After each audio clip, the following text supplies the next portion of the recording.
What's going on, guys? Welcome to your 38th Java tutorial, where we're actually going to allow our buttons to do something for once, because even though we got hired at like AOL because they're so impressed with our skills, we need our buttons to do something, because otherwise they're just pointless.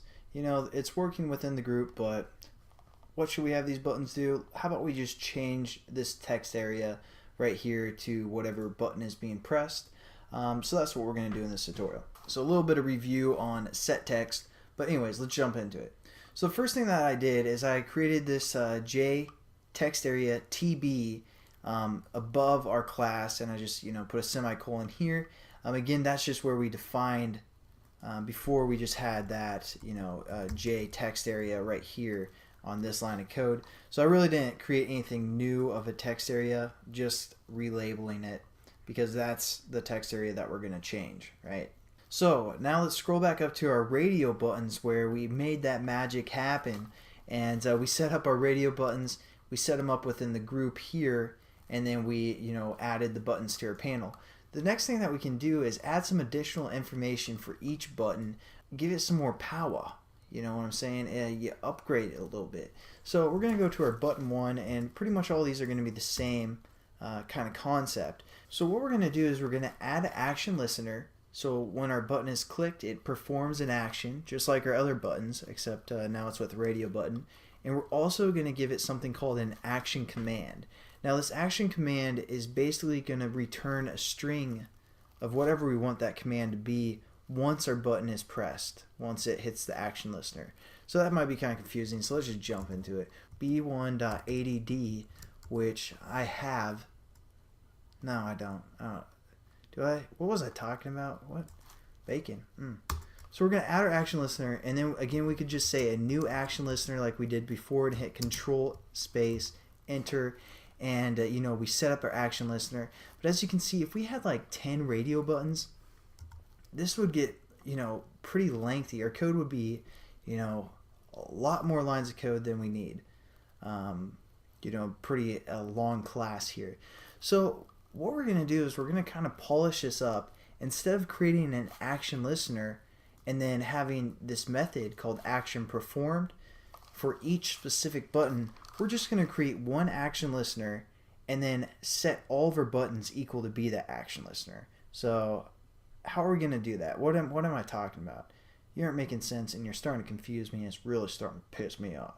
So sorry about that, but the thing I want you guys to realize is we have this method called action performed. That's what is happening when we click our button. It's performing an action. This method gets called, and that comes from our action listener.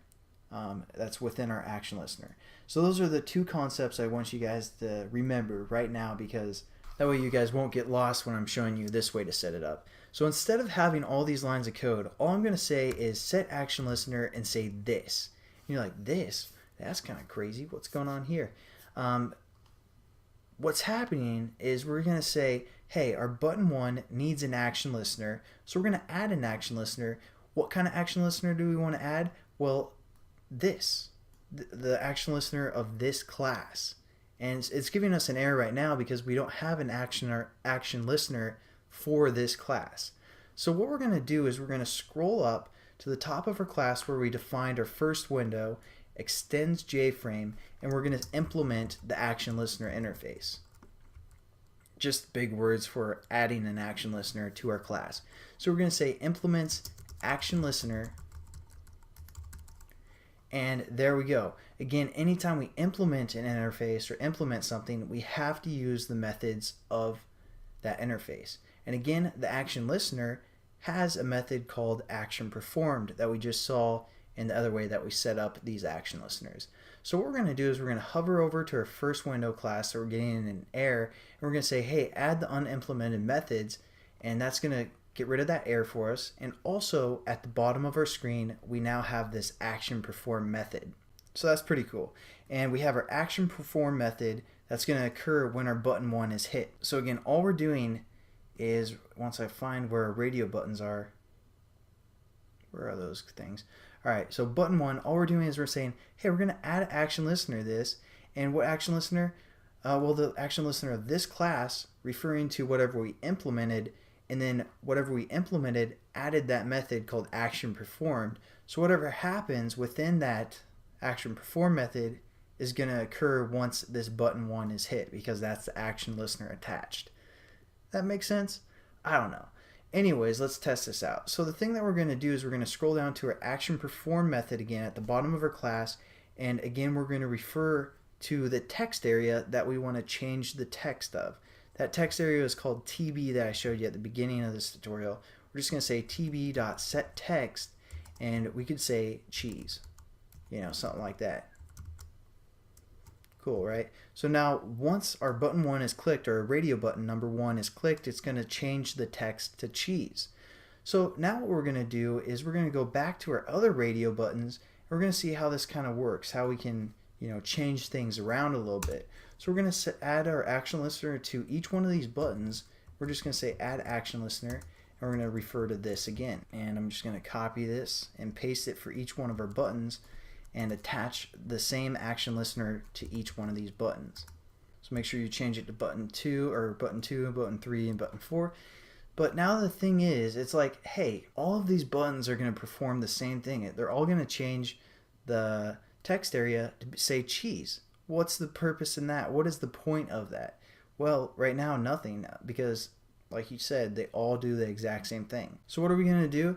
We're going to add some more power to our buttons here, and allow them to perform something else, an action command. We'll have some unique data attached to the button.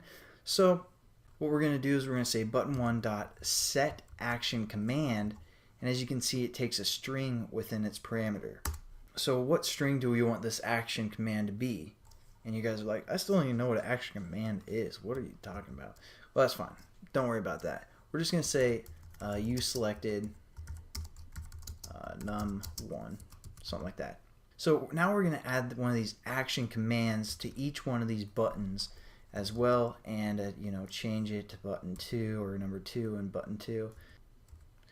Alright, so I just kind of clipped the video, and I'm changing these the buttons and the set action commands to the appropriate button as well. So now when we click our button, it's still going to do the same thing. It's going to print out cheese, right? Because they all have this action performed attached to each one of the radio buttons.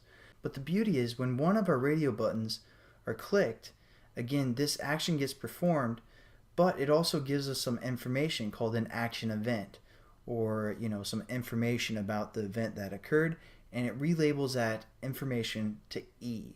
Now we can take that information and pull some of the data from it, like, hey, tell us what button was pressed. Hey, tell us the action command of the button that was pressed.